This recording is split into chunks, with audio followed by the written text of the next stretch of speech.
Hello, beautiful, blessed people. I had an opportunity to spend some quality time alone and to spend some time with my daughter.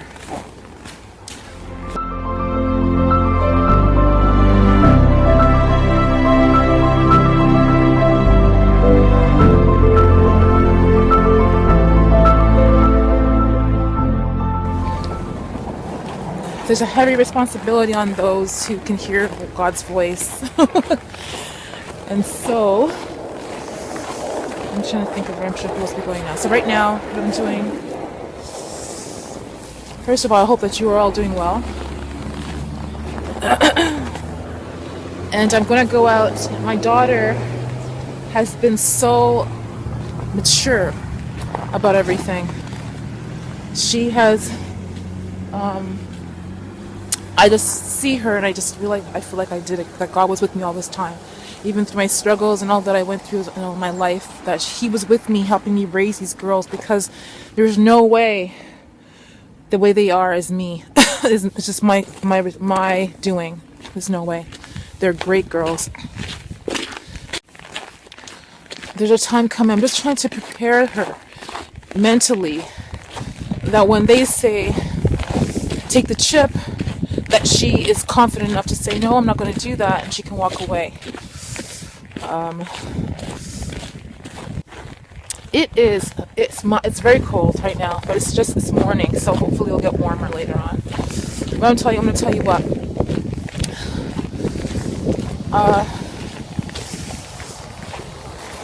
All my children are loving and kind.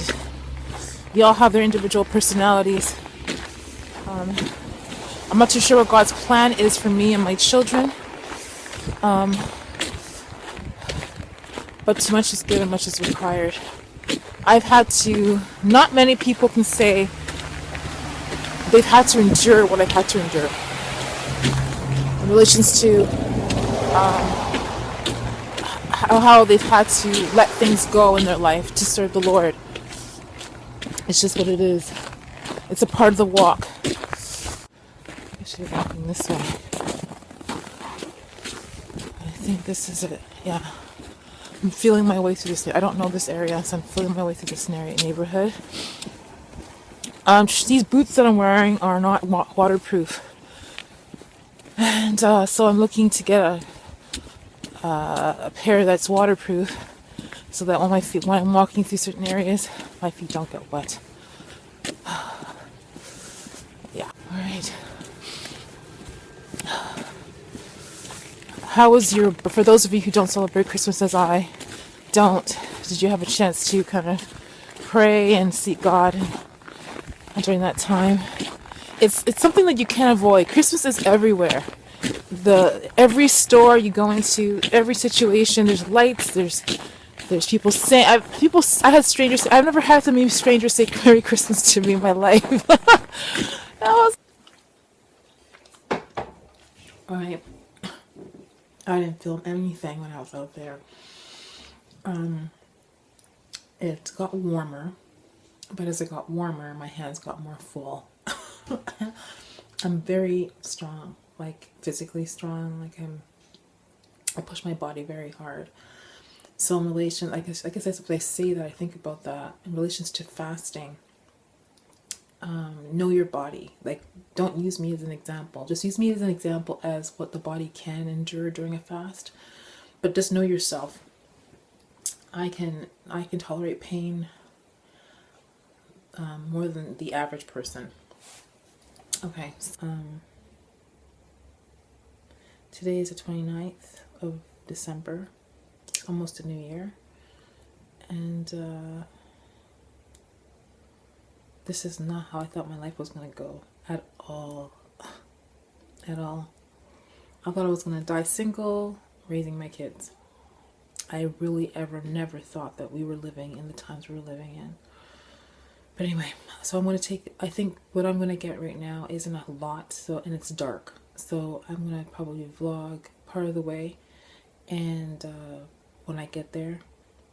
Oh, I should tell you, when I stopped vlogging before and started walking, I was picked up. I was offered a ride because it was so cold. I was offered a ride by a gentleman from India, and I was gonna vlog it, but I thought, I always feel like I don't want to. I rarely see people vlogging where I am, so we were talking about religion because I saw his little. I knew for what he had on his thing that he was Hindu. He said he was Hindu, but he said in India there's Hindu, there's Muslims, there's Sikh, and there are some Christians. A few, but very, very few.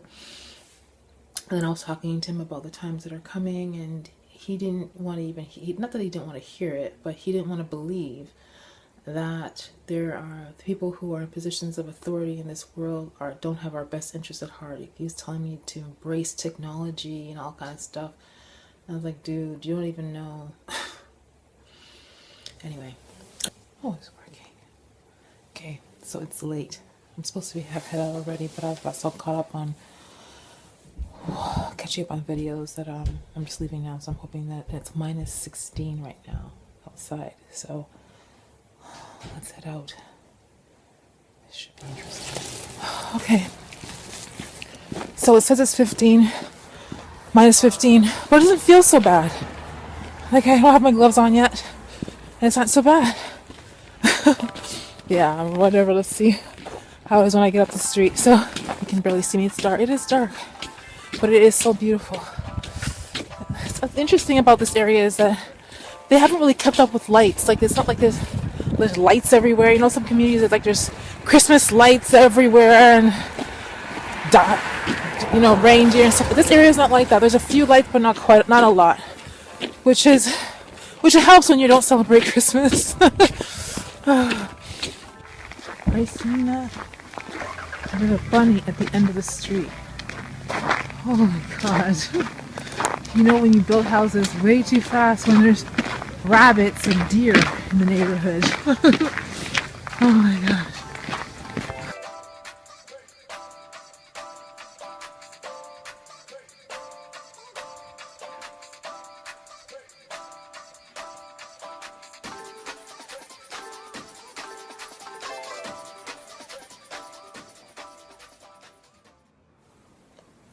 Alright, so I have my hair in simple braids. They're actually big box braids, and it's been actually much easier to take care of my hair because I've kind of been led to keep it covered. So let me show you kind of what I do. So I take one end and I put it over top of my head. I tuck it under the end underneath. I'll fix it later. So just make sure this is secure over my ears.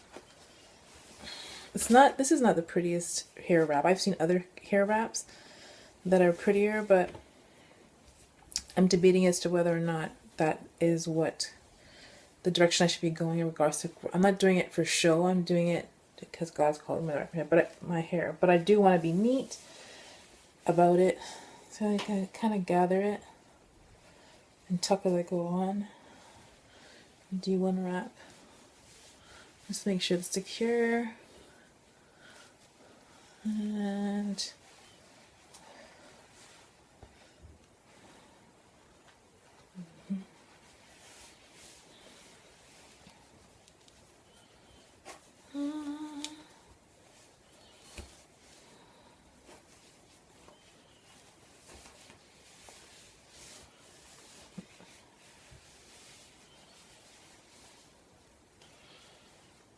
there we go. That's that. So right now it feels snug. But the thing is though, when I tuck it in, it doesn't always stay stuck. So I'm going to see if I can get it to really stay snug. I tuck in the ends into the back.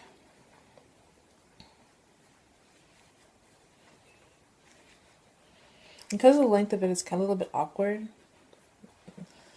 You have to kind of do it a couple times to know where the end ends, to know where to start it, kind of thing. Because I always want to tuck it in the back where you can't really see it. This part's from the beginning, so I just tuck it underneath.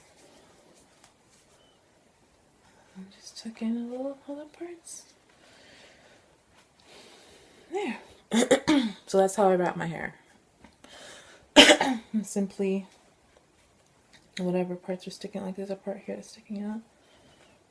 Just tuck it in. That's that. That is that. So, okay. I want to share a little story with you. Okay. In the earlier parts of my journey, when I just discovered that the certain people who I was close to were not for me, I was definitely living by faith then, because I knew that there's some things that were owed to me, that people were trying to. Anyway, it's a long story, but the point is that I was finding stuff, like strangers would give me, like, would help me out here and there, and I was finding stuff, like, just to say I'm in a situation where I didn't know how I was going to eat that day. Miraculously, I'd come across like $10, or someone would stop and say, God told me to give you a certain amount of money. It just was so miraculous. But anyway, close to that end of that journey, I stumbled across something on the floor, like blue. Our money is very colorful. So I bent down to pick it up, and it was actually a rainy day, and it was a $5 bill. And I picked up the $5 bill, and when I opened the $5 bill, it started to disintegrate. Like the color on it started to chip away. So I quickly folded it back, because I didn't know what to do. I didn't know how to stop it from doing that. So I let the water drain out of it. Let me show you what it looks like now, and then I'll tell you the story. Because what I was trying to do is get the bank to, because it's a bank tender, it's a bank note, right? So this is what it looked like. This is what it looked like when I found it on the floor, just laying in the ground, just like this. This is what our money looks like. And so I opened it, and you can see all the stuff that's here, and that's all the stuff that would be there to help to discern whether it's a real note or not. Start to chip away. You can see how it's chipped away. This is a real dollar bill. Like the serial number is still there. You can see it. It's there, so you know it's real. This one I gave to one of my girls, and she went to the bank, and they said that they can't take it. You have to mail it into the Bank of Canada. And I'm like, what the heck? That's ridiculous. Like, they just recently, I'll just tell you that why it looks like this is because now the money's made not out of paper anymore. It's made out of plastic. As a matter of fact, people have made complaints that the money has melted. I'm not too sure the circumstance, but you can see if you hold it up to the light where all the parts, the security parts, the parts that will tell you there's a real note, was there. So anyway, I said, no, what? That's ridiculous. So I went to a different bank, and I asked the same question, and they said, well, actually, okay, hold on. So let me just show you our $20 bill, same plastic money, so you can see it's clear there. That's what it is. It's plastic. This is a real $20 bill. Okay, their Queen Elizabeth's on there. Okay, so I went to the bank, and he said, when I gave it to him folded, and I said, this damaged note, I'd like to get 2 2s and a 1 for it. He said, sure. So then he opened it. He's like, oh, no. Oh, well, I gotta ask. So he went to go ask, and I guess it's the manager, and she said, oh, we can't take this. And I said, why? She said, because we don't know whether it's real or not. I said, of course you know. The serial number is there. You can tell that it's a real note. I said, these bills are not, they may be poorly made, but they're very difficult to counterfeit because it's plastic. It's just, and it's just, ridiculous. Anyway, she went on to say, you should go to the police. And if they can verify that it's a real note, then, they can give you the forms. Oh, I'm thinking to myself. Anyway, so I did go to the police, and I showed them the bill, and they were like, oh my gosh. Like, they were just like, they've never seen a bill like that. Well, that's exactly what the bank was saying. But I'm saying, like, the circumstances in which I found that money. First of all, my life isn't an ordinary situation. So I'm in a position where I could find stuff like that. And he said, you know what, you should go to the bank and just tell them I'd like 2 2s and a 5 and 2 2s and a 1 for this $5 bill. And really, it makes sense because it's a bank note, right? So I go back to the initial bank my daughter went to, a different bank, same branch that my daughter went to, and they said the same things, that we can't accept this because we can't verify whether it's a real note or not. I said, okay, so I must have asked about 15 times. So who is responsible for verifying whether this money is real or not? You know, what is the process for dealing with a situation like this? And he says, we can't take this money. I said, but I didn't ask you if you can take it. You already said that. So at this point, I've had this money. It's damaged. What do I do? Finally, after about 20 minutes of discussing this, right? He's telling me he can't help me with it. Okay, so what are my options? There must be an option. He says, well, then the teller that had went to go ask him for his advice about what to do, I guess he's a manager, she said you can go to Bank of Canada. And I'm like, is there a Bank of Canada that I can walk into? She says, no, there's probably just one in Ottawa, which is the capital of Canada. I go on the Bank of Canada website and I check out to see what you have to do. Okay, there are some hoops. There are ridiculous hoops you have to fly through to deal with damaged tender. Not only that, this is written when it was paper money, right? Imagine now that it's plastic and it can be melted and the color can be chipped off. What the issue, how they're going to deal with it. But anyway, what they said is that basically that when if money has been soiled or whatever, contaminated in some kind of way, you've got to put it in a clear plastic bag. You've got to download their form, fill it out, and put that in a clear plastic bag. Then put both of them in a clear plastic bag, and then register it, and then mail it. Okay. I can understand if I had $1 million to do that for. If I had a whole suitcase full of money that was contaminated, I get it. I don't know what the circumstances would be that would happen, but I understand that. But for $5, okay, to get a proper plastic bag and to register as mail, would cost more than $5. So I emailed the Bank of Canada and I asked them, this is the circumstances, $5, what are they compensating the customer for the cost to ship the $5 there? And the person responded quite quickly in a short span of time that the process of shipping the money is a suggested process. You don't have to, but of course you're mailing money. So anything can happen in the process. Like the chances of it getting there and being dealt with and shipped back isn't very high because you're mailing money. It is damaged money, of course, but you're still mailing money.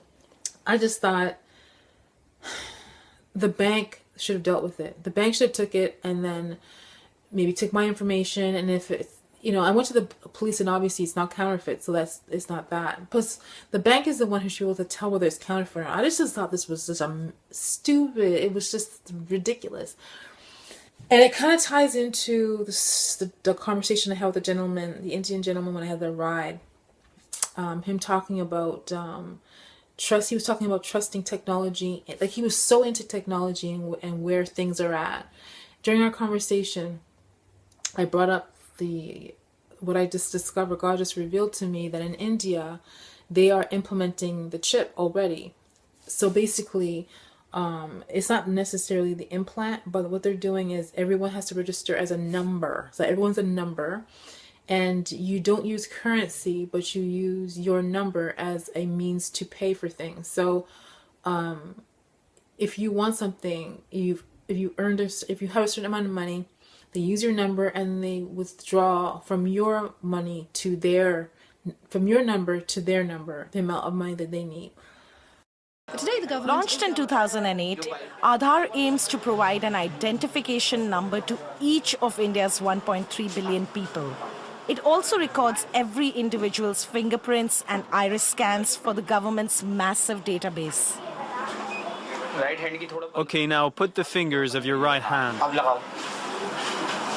In a country where many people don't have any identity document, This is a revolution. I want to enroll my 3-year-old daughter in school. They told me I can't do it without my Aadhaar card, so I desperately need it. The government has now made Aadhaar mandatory for availing subsidies on food and fuel, for opening bank accounts, and for getting a mobile phone connection. How many people are using biometric payments today in India? It would be in the millions. Today the Aadhaar authentication, which is an online verification using the Aadhaar biometric, does about 15 to 20 million a day. The new machine is a part of the government's rollout of its digital identification program, Aadhaar. It took India's government 7 years to enroll almost 90% of the country's 1.2 billion people. That's because it had to collect the world's largest biometric dataset, including prints of 11 billion fingers and photos of more than 2 billion eyes. Because Big Brother is not watching you in a room through a television, but is watching through the biometric system and through Aadhaar and through data, every single thing you do. Where you go, when you buy a ticket, when you buy a gas for your cooking, when you are going to the bank, when you do a bank transaction, your calls are all monitored. So what is left? So it's a complete invasion. Now, I'm going to tell you based on my experience. Plastic money, which can be easily destroyed or melted, and this global transitioning from using currency to using numbers is concerning. What's concerning to me the most is that people out there, I met a gentleman, he was so kind to have given me a ride to where I was walking to that day, but he had no concerns. He couldn't see beyond, like, he's bought into this idea that technology is a thing to do, that it's where things are at. Like, I want to believe that. I was that type of person. I jumped into technology. I loved it. And technology is a means of which I'm able to do this ministry. I'm able to do what I do on YouTube. And so I'm thankful for it. God allowed it. But the idea that people are buying into it that easily is concerning. That people have been brainwashed to believe that there's not an agenda. Like in the video that I watched, there was an Indian gentleman, he's quite articulate, had a lot of money on him. He said, I have all this money and no one will take it. Now I'm carrying all this cash, but I can't have lunch. Nobody's accepting this money. This is the... Basically, money's become obsolete where he is. People are not using it as a means to buy and sell. And the Bible clearly talks about the day where you have to take a mark, or else you will not be able to buy and sell. So I think that in the word we were anticipating that it would be a random, like all at once. But I do believe what I'm seeing is basically it's happening in pockets, like a domino effect. So I've already seen some things happen in the hurricane parts of the United States where people have taken the chip already because they've been threatened, if you don't take the chip, we're not going to help you. And then there's situations in places like Brazil and I think it's Turkey where they've had major financial difficulties, and for people panic. People were so used to the lavish life, like we're so dependent on society making our food that we go purchase, that as soon as things went wrong, people panicked. And I do believe those are tests. Those are tests to see how society would respond to what is happening. So anyway, it's a lot of talk, but I don't know if you can see the concern that I have. Oh, one other thing. I meant to touch base on, there's another video I did, how to tell a female duck from a male duck. A